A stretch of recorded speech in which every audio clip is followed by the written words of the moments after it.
when war broke out in 1939, as Nazi tanks stormed across the Polish border, it would have been virtually impossible to predict just how far-reaching the consequences of Adolf Hitler's actions would be.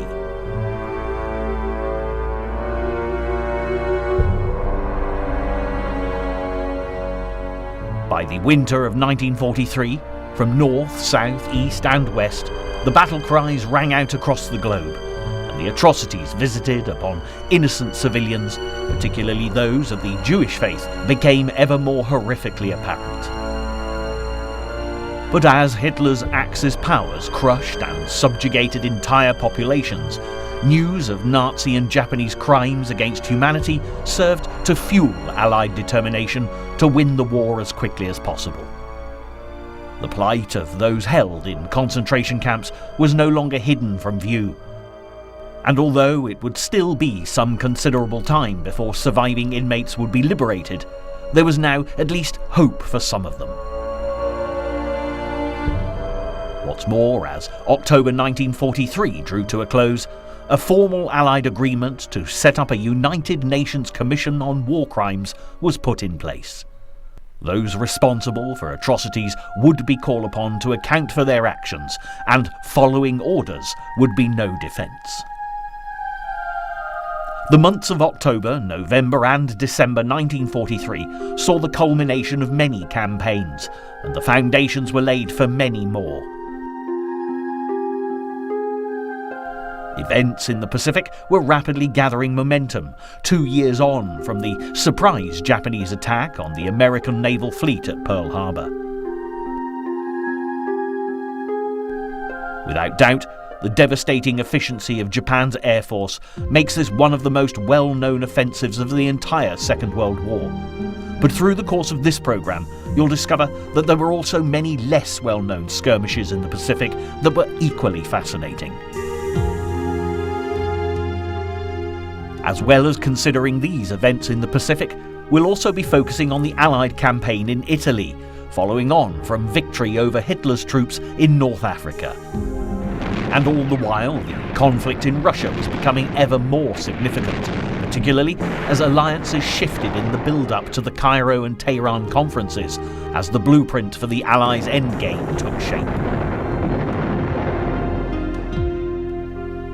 So, beginning on October the 1st, 1943, our journey tracking the countdown to victory takes us to Italy, when Allied forces entered the harbour city of Naples. The complex politics of Italy and the nation's position in World War II meant that the people of Naples had already risen up against the German army of occupation before the Allies arrived. However, to really get a true understanding of the events in Italy in 1943, we really do need to backtrack to the end of the First World War. Just as Adolf Hitler rose to prominence in Germany in the aftermath of World War I, in Italy, Benito Mussolini followed a very similar route to power. Born in 1883, the son of a blacksmith, Mussolini moved to Switzerland in 1902 in search of work, and it was here that he became involved in socialist politics. When he returned to Italy in 1904, it was to become a journalist with a socialist publication, but he broke away from the socialists when they opposed Italy's entry into World War I, and when he was drafted in 1915, Mussolini took up arms for his country. In all, Mussolini saw about 9 months' active service. In the years after the war, he returned to the political arena, this time not as a socialist, but by forming the Fascist Party early in 1919. Like Adolf Hitler in Germany, Mussolini believed he would be his nation's saviour. Where discontent was rife, he found his supporters. Many unemployed war veterans followed where Mussolini led, and were organised into squads of black shirts who terrorised their political opponents. It was the beginning of a dark age of oppression for the Italian people, And when the fascists were invited to join a coalition government in 1921, things went from bad to worse when the Black Shirts marched on Rome.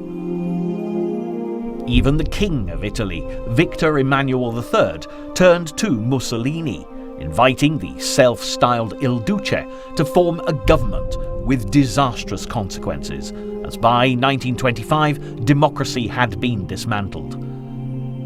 Italy found itself in the grip of a dictator every bit as unpredictable as Adolf Hitler was becoming in Germany. After the Wall Street crash of 1929 saw the world fall into an economic depression, the 1930s found both Hitler and Mussolini empire building at an alarming rate. In Mussolini's case, Abyssinia, today better known as Ethiopia, was the main target. As well as gaining inroads into Africa, Mussolini also supported General Franco in the Spanish Civil War, and more importantly, cooperated with Hitler and Nazi Germany to such a degree that it culminated in May 1939 in their Pact of Steel as World War II loomed large. Italy formally entered World War II on the 10th of June 1940, officially signing up to the Tripartite Pact with Germany and Japan on the 27th of September of that same year.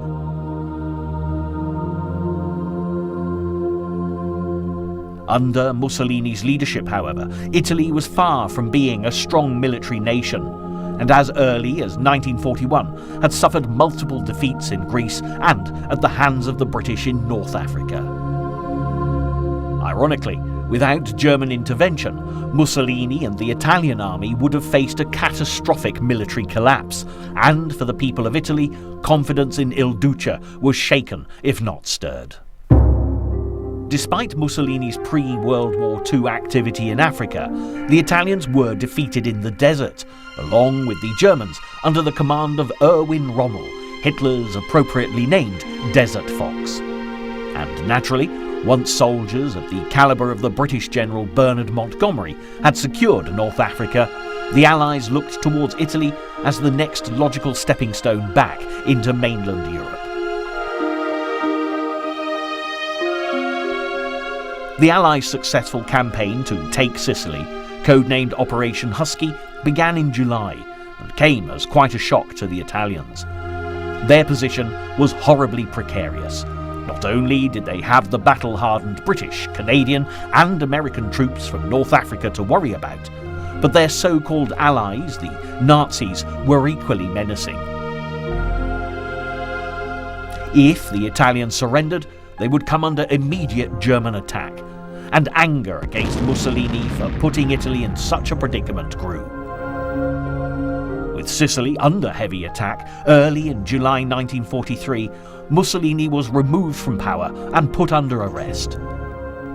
The King of Italy himself took control, and with Marshal Badoglio taking charge of the government, Hitler feared an imminent Italian surrender to the Allies and ordered plans be put in place immediately to liberate Mussolini.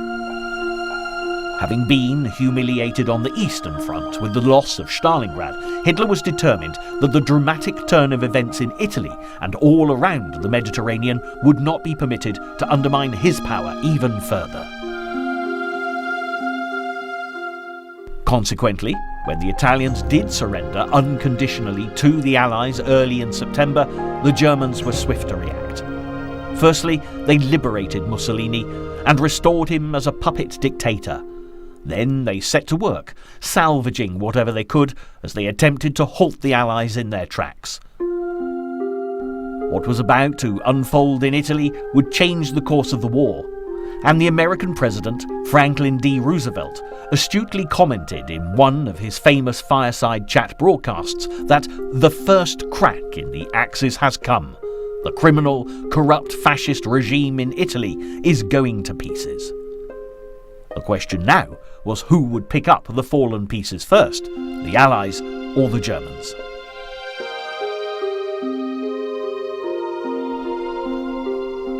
In the last days of September 1943, the Allies were making good progress in the south of Italy.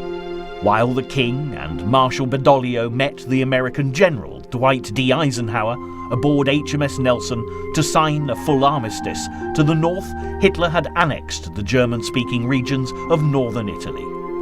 What had seemed to the Allies an easy advance to Rome was now becoming very much more complicated as the lines between who was friend and who was foe became increasingly blurred.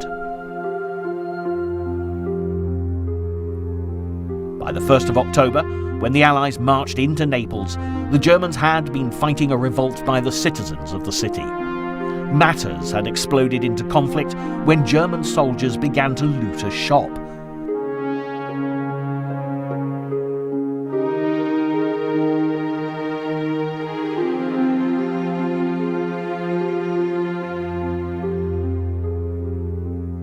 At least among the devastation of Naples, the Allies were assured the support of their new brothers in arms.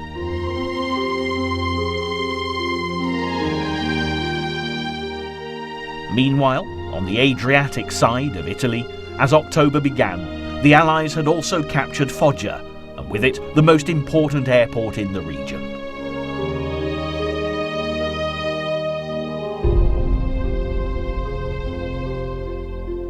Hitler's propaganda minister, Joseph Goebbels, was quick to assess the situation and realised that even his considerable talents would be stretched in putting a positive spin on this event. The Allies now had the potential to launch air attacks on Nazi-held strongholds in the Balkans, as well as giving them a springboard to attack southern Germany. This was of little consolation, though, to the thousands of Italian soldiers who were now facing the full brunt of Hitler's wrath. Even those who'd surrendered to the Germans, including 5,000 on the Greek island of Cephalonia, were brutally massacred by the Nazis, and with the pressure mounting, it wasn't only military personnel that faced the backlash of German retaliation. On October the 3rd, the Gestapo ordered all the Jews in Athens to register, and Greece quickly became an important focal point for the Allies, with Italy being so close by. But the Germans were equally determined to secure as much territory in the area as possible.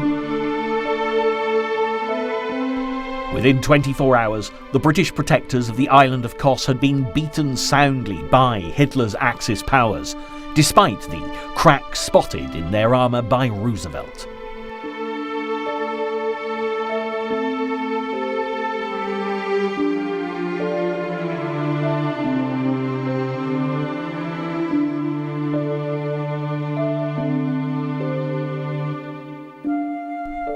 And as the Greek Jews were targeted, the Italian Jews were also about to discover the sting of Nazi persecution. On October the 9th, 100 Italian Jews from Trieste were rounded up and sent to Auschwitz, and not one of them survived. This was the Day of Atonement in the Jewish calendar, the ancient festival of Yom Kippur, one of the holiest of all Jewish holidays.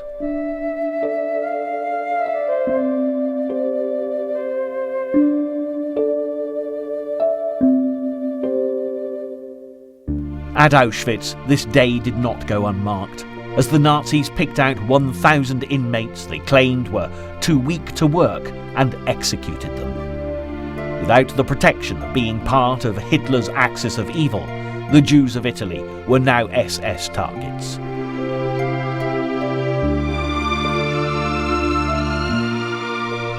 There were nonetheless some advantages to be enjoyed, because Eisenhower announced that there would be no more Allied bombing raids on Italy, and all efforts were made to prevent the ships of the Italian Navy falling into German hands.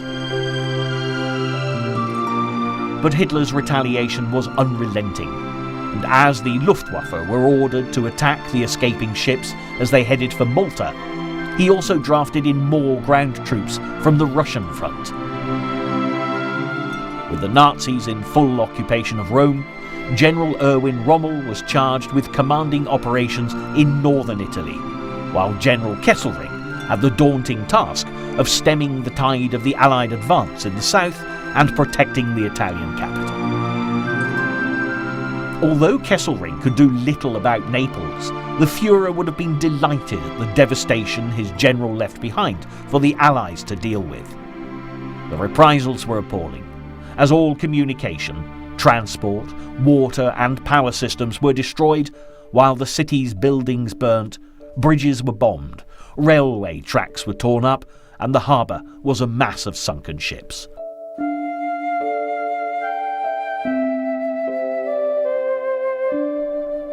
The workload for the Allies was huge, and Kesselring would have been well aware that in excess of 800,000 civilians would now be reliant upon the Allies for their survival. Instead of speedily moving north to consolidate their advantage, the Allies were stalled as they dealt with the aftermath of Naples. But, to their credit, the port was restored, reopened, and functioning within a week.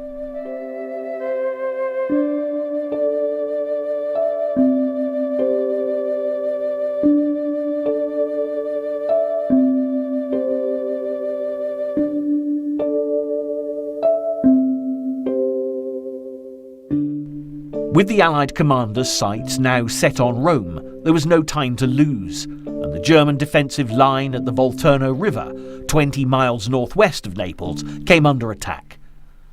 The Volturno line ran from the town of Termoli along the Biferno River through the Apennine Mountains to the Volturno River. As early as the 6th of October, Canadian tanks had forced the German troops of occupation to withdraw from Termoli, and by the 12th of the month, the American Fifth Army had crossed the river to breach the German defensive line, and in so doing, push the Nazis back yet further. The very next day, the King and the Italian government declared war on Germany as the battles raged on.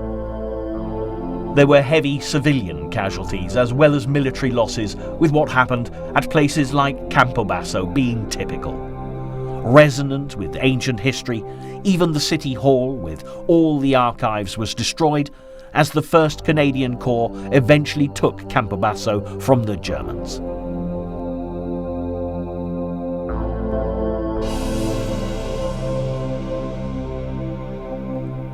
By October the 16th, the Allies were just 90 miles from Rome, but on the very same day, in the capital, German SS officers seized more than 1,000 Italian Jews. However, with more than 4,000 Jews given refuge in private homes, monasteries and convents, not to mention almost 500 hidden inside the Vatican, the Nazis once again found themselves thwarted by their former allies.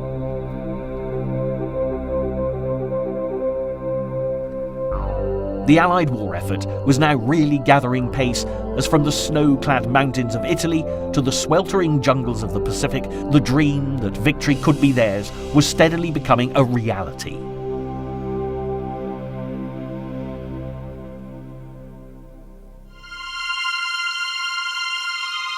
The positive influence of Roosevelt, Eisenhower and the Americans was making a colossal difference, and with them came propaganda every bit as effective as that manipulated by Joseph Goebbels and the Nazis. Hollywood film stars rallied to entertain the troops, and from the glamorous Carol Landis to the comical Joe Brown, many entertainers were happy to play their part, no matter what the dangers to their own personal safety.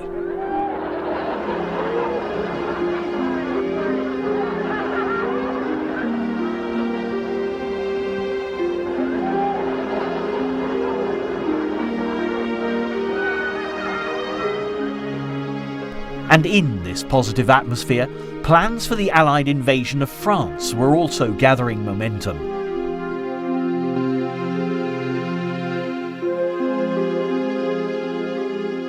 In the south of England, exercises were taking place with tank landing craft, and by the middle of October, the codename Mulberry had been selected for the hugely daring artificial harbours made of concrete that would be such an essential part of the D-Day landing plan. Nevertheless, the principal Allied nations, Great Britain, the USA, and Russia, were far from feeling at ease with each other, especially as Russia had been so closely linked with Hitler in the early stages of the war. It was Winston Churchill, the British Prime Minister, who had speedily moved to recruit Joseph Stalin to the Allied cause after Hitler's Operation Barbarossa, when the Germans had invaded Russia. Ever since, despite Hitler's confident prediction that the Soviets would crumble before him, the Russians had been a constant thorn in his side. But Churchill, of all people, a man who in his long political life had changed his allegiances on more than one occasion, was all too aware of the disastrous consequences if Russia were to defect back to the Axis powers. Consequently, on the 18th of October in Moscow, the American, British and Russian foreign ministers agreed that they would not consider any separate peace negotiations with Germany, while the very next day in Washington, the Americans agreed to supply millions of tons of aid to the Soviets.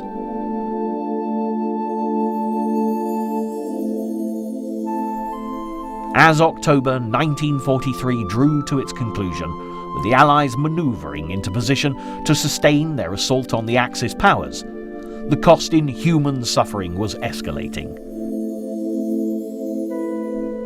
On October the 25th, the Japanese completed the Burma-Thailand Railway with the forced labour of 46,000 Allied prisoners of war.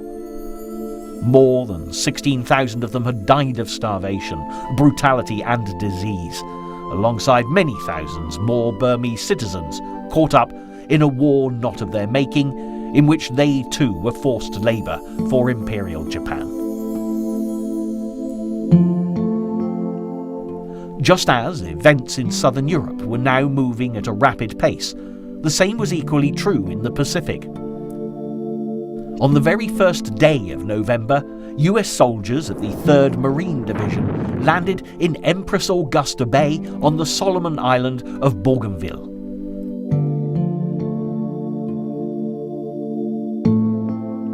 Backed up by an impressive US naval task force of 4 light cruisers and 8 destroyers, and commanded by the brilliant Rear Admiral Aaron S. Tip Merrill, the Americans quickly consolidated their position.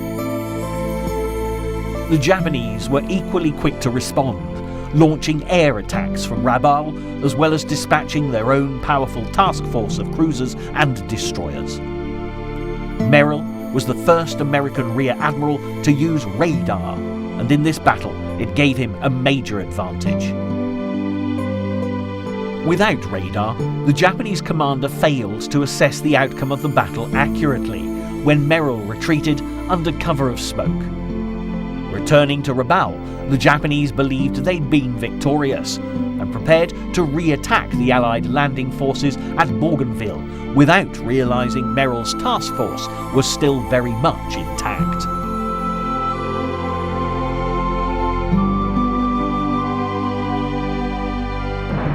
Two US aircraft carriers raided Rabaul on the 5th of November, and having underestimated their enemy, the Japanese fleet sustained heavy losses, which meant that any danger to the now well-established US Marines from Japan's Imperial Navy had for the time being at least passed.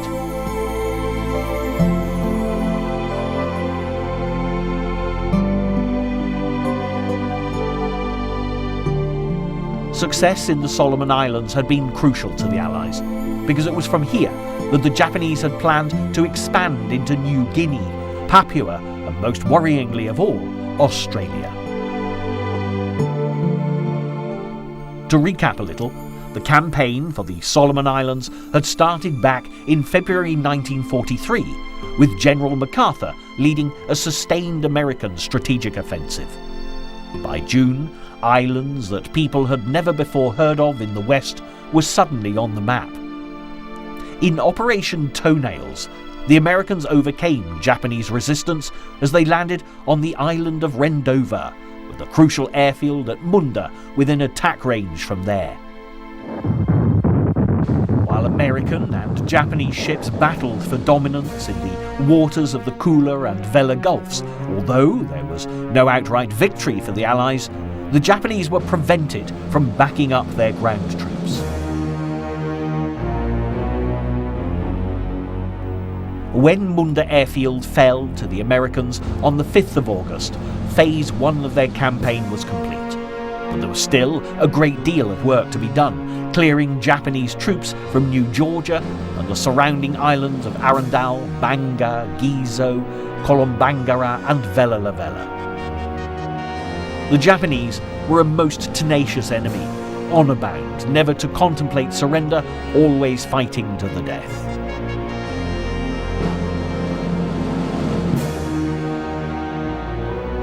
In the build-up to the Battle of Empress Augusta Bay in November 43, Operation Toenails had been vital. What lay ahead was destined to be equally challenging.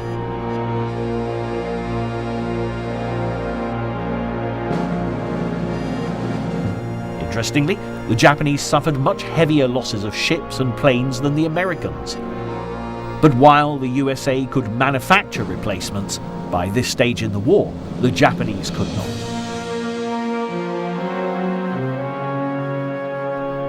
Nevertheless, the Japanese determination in battle and policy of no surrender continued undaunted, serving notice to the Allies that whatever the outcome of the war against Hitler in Europe, victory over the Japanese was going to be a completely separate issue.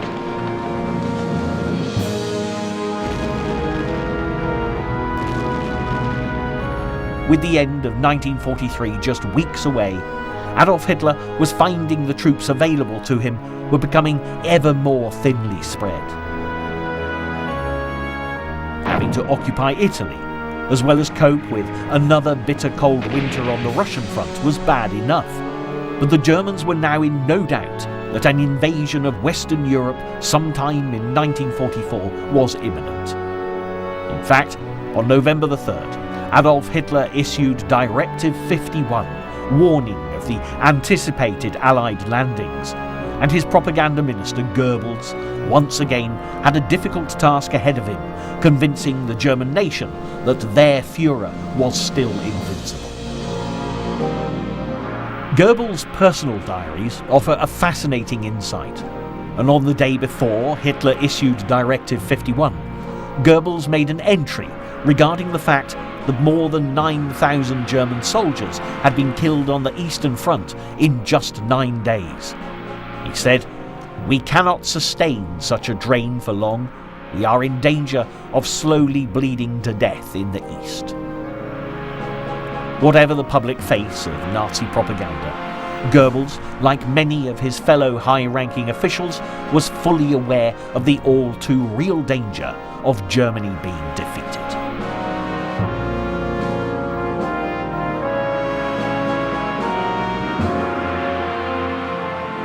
Without doubt, the Nazi propaganda machine was being stretched to the full by the events in Western Europe and Russia.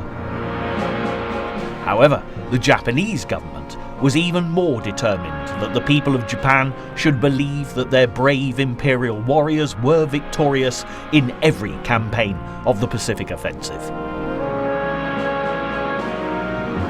There were of course plenty of occasions when they did score direct hits against the Allies, particularly out at sea. On the 19th of November, the Japanese Navy sunk the USS Sculpin, a Sago-class submarine. Appropriately named after a remarkably stealthy fish that can survive out of water as well as in it, and capable of inflicting a painful sting, the sinking of the Sculpin was a major blow to the American Navy. Yet the Japanese missed a golden opportunity to gain intelligence regarding the devastating attack the Allies were planning for the very next day on the 3 atolls in the Gilbert Islands, Makin, Tarawa and Abomana. Aboard the Sculpin was Captain John P. Cromwell, who'd been fully briefed on the offensive to take the Gilbert Islands, codenamed Operation Galvanic. When the submarine was first struck, the vessel's commander surfaced to give his crew the chance of survival. but a direct hit to the conning tower meant that he, along with many of his men, were killed outright. Cromwell was not amongst them, but realised if he was taken prisoner by the Japanese, he might reveal the secret plans under torture. Bravely, he went down with the sinking submarine, rather than risk jeopardising the operation, and was posthumously awarded the Medal of Honour for devotion to his country. To date, the Americans had been given little chance to go on the offensive with the Japanese, because after the shock of Pearl Harbor, they'd constantly been taking a defensive position. Interestingly, the Battle of Tarawa was only the second time they'd done this, the first being the Guadalcanal campaign, where their amphibious landing force had met little resistance. But things were about to change dramatically.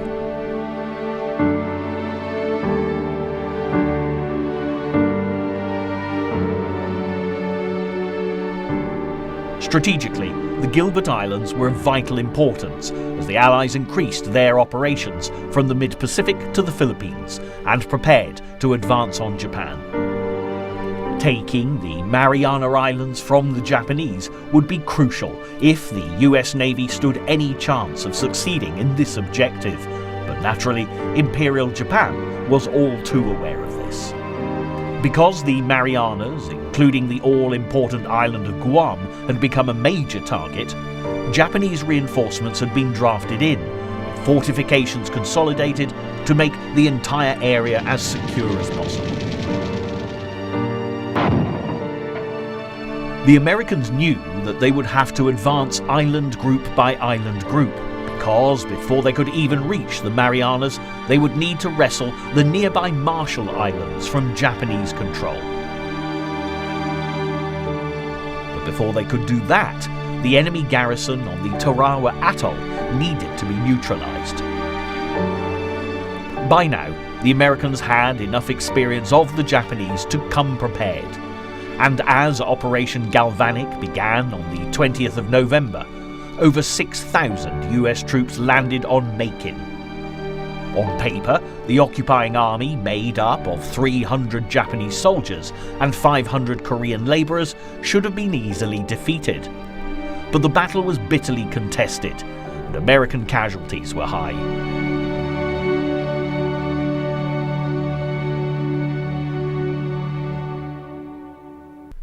It was a costly operation in other respects too, as the US escort carrier Liscombe Bay was torpedoed, killing 644 of the 900 crew. Then an accident aboard the US battleship Mississippi during the pre-landing bombardment of Macon, when the turret exploded, resulted in a further 43 American deaths. The people of Macon were nevertheless delighted to greet their US liberators, offering coconuts as a token of their gratitude. It was an experience the Allies were going to encounter many times in the coming months, as the freedom they were fighting so hard for was returned to those so long oppressed by the Axis of evil.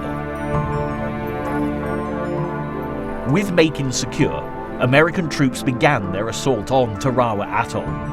Again, about 6,000 of them, but there were 5,000 Japanese soldiers laying in wait for them. A bloody battle ensued, lasting some 76 hours, with more than 1,000 of the Americans killed, and the Japanese statistics certainly make for some fascinating reading. Of the vast defending force, only 1 Japanese officer and 16 of his men survived, alongside 129 of the conscripted Korean labourers who had also made up the numbers.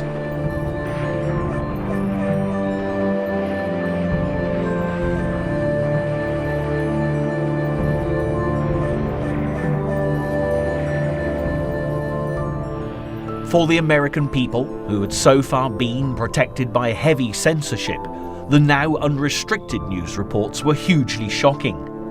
Many condemned Washington for allowing the offensive to go ahead after seeing photographs of America's brave young men floating dead in the water.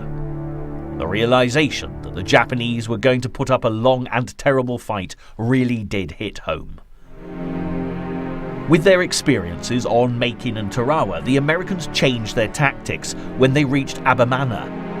Despite the much smaller Japanese garrison, one Marine was killed within minutes during an attempted landing. So it was decided to settle for using Navy gunfire only to clear the army of occupation. It was certainly effective, but not in terms of direct hits. Because of the 25 Japanese defenders, only 14 had been killed by gunfire. The rest had committed suicide.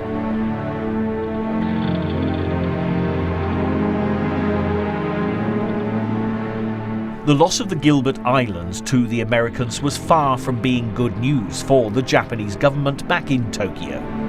But they did have the satisfaction of knowing the victorious US troops had suffered significant casualties in achieving their goal.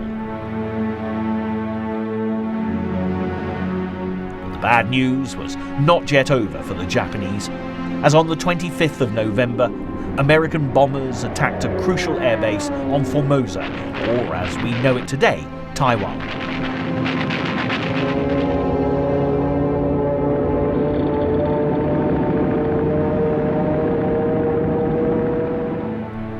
The Japanese Navy operated heavily out of Formosa, which had been snatched from the Chinese, and the Americans, destroying 42 of their aircraft in this mission, was a huge blow. Air cover afforded the Japanese battleships extra protection, and to lose so many planes was very costly indeed. And it wasn't only the Americans giving the Japanese problems late in 1943, as on the same day in New Guinea, Australian forces captured vital territory. Suddenly, despite their fierce fighting and to-the-death attitude, the Japanese were not looking quite as invincible as they had liked to appear.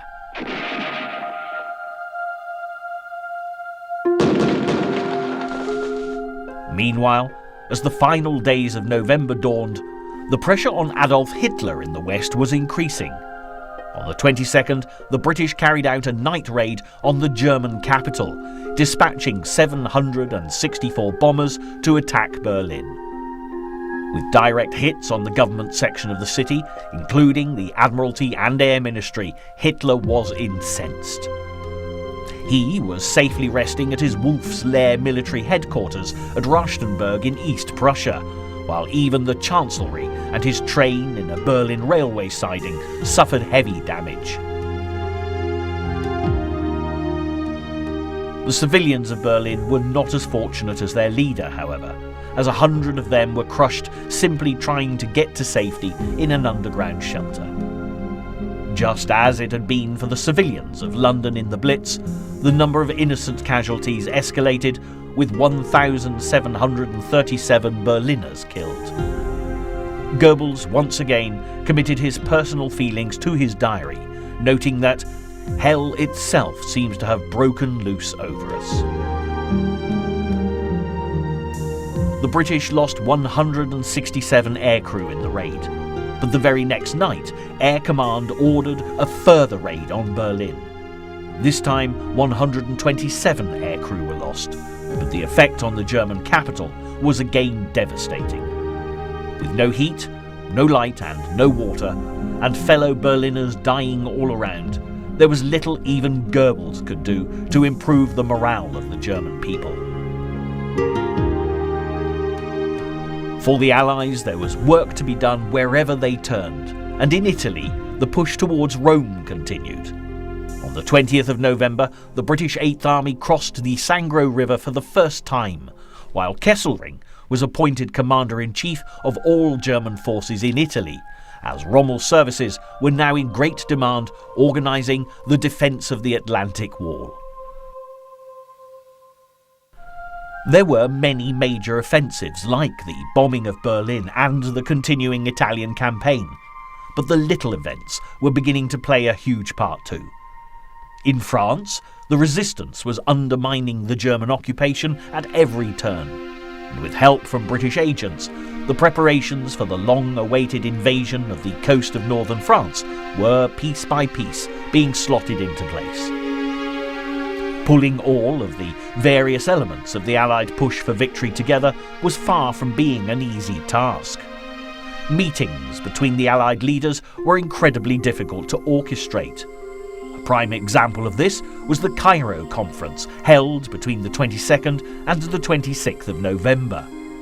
Winston Churchill, the British Prime Minister, and America's President Roosevelt met with China's Chiang Kai-shek to discuss the Allied position against the Japanese. Russia's Joseph Stalin refused to attend, as he believed, with the Chinese present, it would be viewed by the Japanese as provocation on the part of the Soviets. On the 27th of November, the Cairo Declaration was nevertheless signed by the three leaders present, stating that the Allies would continue to employ military force until Japan's unconditional surrender. It was also decided that when that happened, all the islands of the Pacific seized by the Japanese since the First World War would be taken back. All territories Japan had seized from China would also be restored, and last, but by no means least, Korea would become independent. With the Cairo Conference complete, Churchill and Roosevelt looked towards further discussions on the Allies' plans to invade France. While Stalin's absence from Cairo had been manageable, it was time for the Big Three, as they were so often dubbed, to meet as the Tehran Conference began. Stalin had not travelled outside Russia since the Bolshevik Revolution of 1917, but the three unlikely allies arrived in Tehran amid the tightest security to agree the plan for an Anglo-American cross-channel invasion planned for spring or summer 1944. In the discussions on the 29th of November, Churchill outlined to Stalin the conditions that needed to be met if Operation Overlord had any chance of succeeding. Firstly, there had to be a satisfactory reduction in the German fighter forces in northwest Europe. Secondly, German reserves in France and the Low Countries had to be minimised on the day of the assault. And thirdly, the Allies had to make sure the Germans could not transfer significant reinforcements from other points for the first 60 days of the operation. Stalin was sceptical as to whether this was possible, but Churchill, as ever, found the right words to express what was required when he said, "It will be our stern duty to hurl across the Channel against the Germans every sinew of our strength." But amidst discussions outlining the plans for Operation Overlord, Stalin also had quite an agenda of his own. He made it clear that the moment Germany was defeated, the Soviets would embark upon a war with the Japanese. Churchill described Stalin's declaration as a momentous decision that had to be kept absolutely top secret. In fact, it wasn't even noted in the secret records of the Tehran talks. There were also other matters on the table for discussion, but one in particular was ironically kept top secret from the Russians. Roosevelt and Churchill chose not to disclose to Stalin that scientists in America working on the atomic bomb were making massive progress, and that B-29 bombers were now being modified to carry and drop the deadly devices.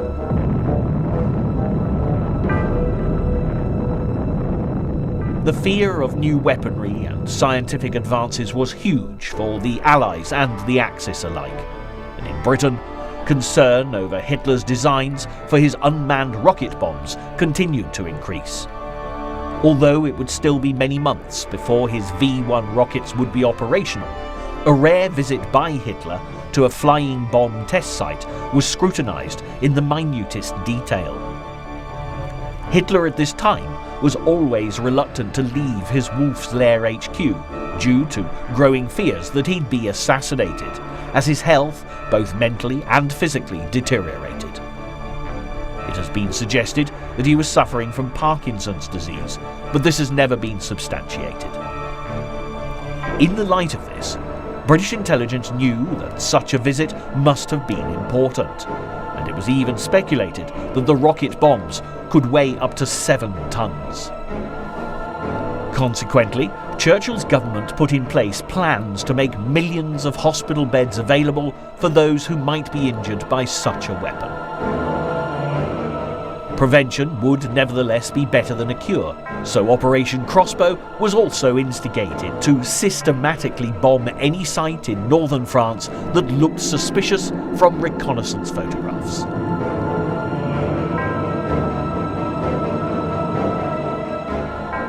With the arrival of December, as the world waited for the end of another year at war, the major players continued to manoeuvre themselves into position. On the 7th of December, the American President Franklin D. Roosevelt appointed General Dwight D. Eisenhower to the much-coveted command of Operation Overlord.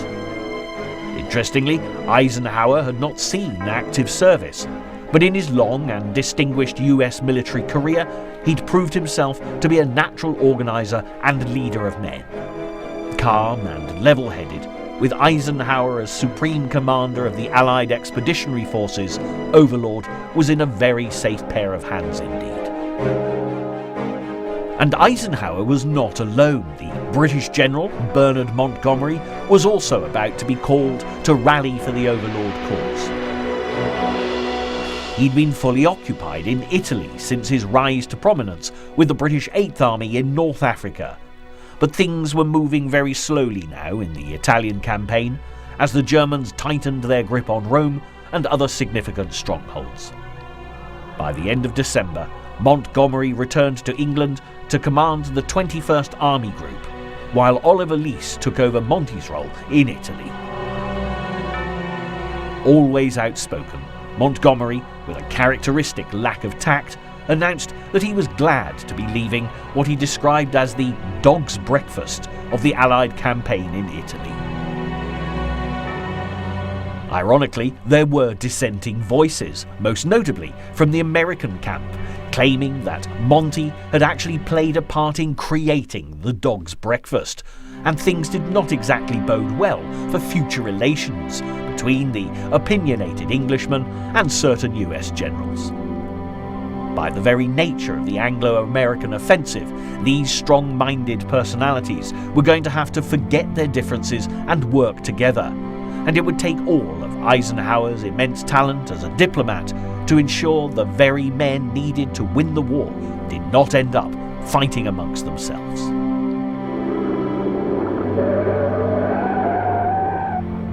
Even so, as more and more attention was now being focused on Overlord, the Allies still continued to push on towards Rome. For the Canadian, British and American troops fighting in Italy, it was now evident that the battles ahead were going to be long, drawn out and costly.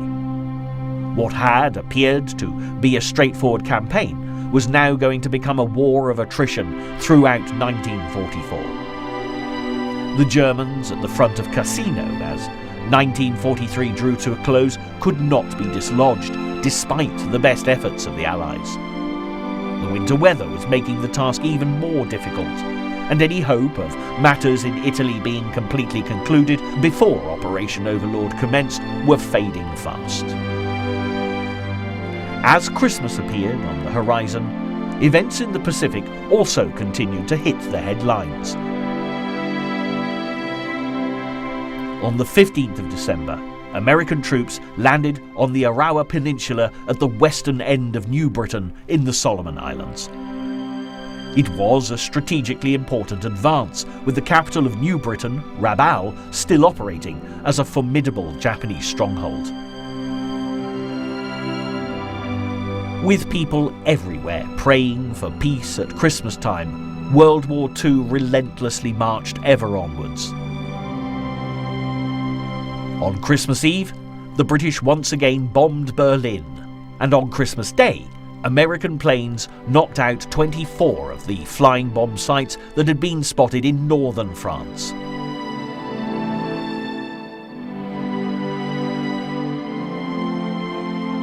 In Washington, President Roosevelt made his traditional broadcast to the nation. We know now that if we lose this war, it will be generations or even centuries before our conception of democracy can live again. There was little comfort to be had from his wise words, which was totally appropriate after the recent events in the Pacific and the horrific casualties inflicted upon the Americans by the Japanese. For the sake of those US Marines and their families, the bitter pill could have no sugarcoating.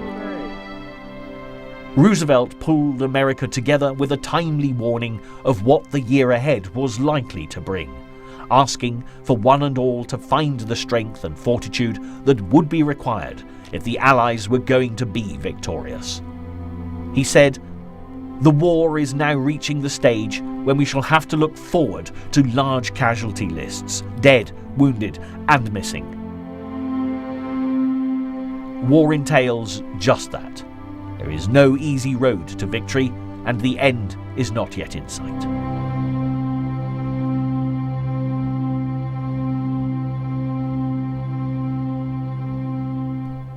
It was evidently just what was required of the American president, as a day later, US troops launched Operation Backhander, a landing on Cape Gloucester, the extreme tip of New Britain.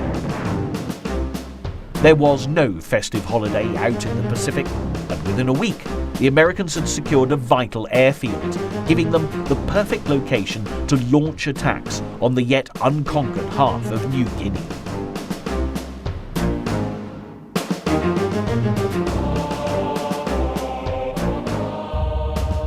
This was a positive note for the year to end on for the Allies, but the Japanese fought back as fiercely as ever, and there was little doubt that the first months of 1944 would come complete with ever more conflict for the world at war. The grand conferences had been attended. The now famous Allied leaders had been pictured chatting together at Cairo and Tehran, and despite the major policy rift on human rights that existed between the Western Allies and the Russians, for the time being at least, they were presenting a united front.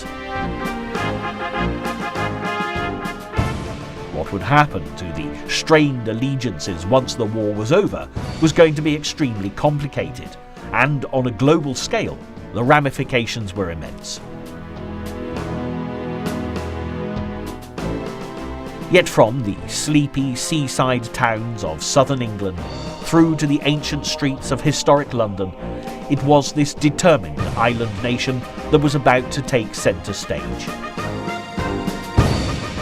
For Adolf Hitler, his earlier inability to break the people's spirit and invade Britain would return to haunt him, as Operation Overlord now had the most stable of platforms to be launched from. The people of Britain would once more be asked to stand firm and resolute, playing host to the many thousands of Allied troops and supplies required to cross the Channel and invade France. Preparations were now almost complete to force the German army of occupation to retreat back across its own borders, in a prelude to Hitler's last stand. The blueprint for victory was at long last about to be written.